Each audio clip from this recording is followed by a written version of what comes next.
عوامل تساعد الطيور على الخروج من غيار الريش بسرعة.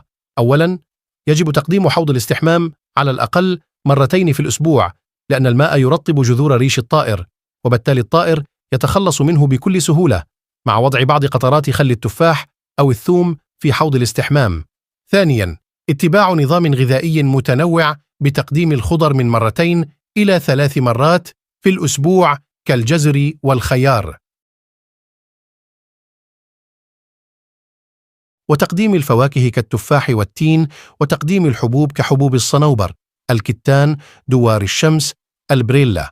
ثالثاً، تعليق عظم الحبار في القفص أو تقديم الرمل الذي يحتوي على بقايا الصدفات وقشور الحلزون. رابعاً، وهي الأهم، تشميس الطيور مع تجنب وضع القفص كاملاً تحت أشعة الشمس، حيث نضع نصفه في الشمس والنصف الآخر في الظل لتجنب ضربة الشمس.